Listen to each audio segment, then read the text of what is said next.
You want a strong economy? That's what I want, because I want to fund lung cancer medicines like I announced on the weekend. I want to fund the $60 million, which we are, for the Cairns Hospital.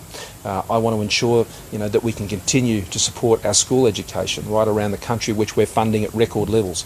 We can fund all the essential services Australians rely on without hitting them with higher taxes, because we know how to run a strong economy and bring the budget into surplus, which will be done for the first time in April of this year, before the next election, and Australians will be able to see very clearly which party, which leader knows how to manage money and has a clear direction as to how we're going to keep our economy strong, to keep Australians in their jobs, to keep services and support going into our hospitals and our schools.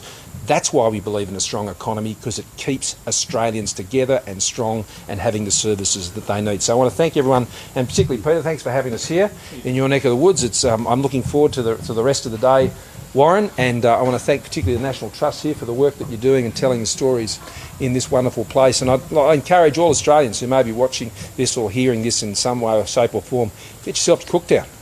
Get yourself here. Do yourself a favour. Our friends in Canberra also want to know if you're in Queensland because you're worried you'll lose marginal seats, including Dixon. They worry too much in Canberra. They should stop worrying. Thank you. Can I just say, when Scott Morrison became Prime Minister, the first place he visited after being elected was Cairns. And we sat down and we had dinner on the waterfront. We did, yeah. And he says to me, Angie, he said, something on my bucket list, I've got to go. Will you take me to Cooktown? And I said, have I got a deal for you? Of course I'll take you to Cooktown, but I've got Peter Scott's shopping list in my back pocket. You did. And you need to tick that off. And we've delivered. Then I'll take you up here. One last fun fact on Captain Cook, my staff will... A little known fact, but if you look inside and you look at the quote from James Cook, this is fair to know. I don't think you believe me about this.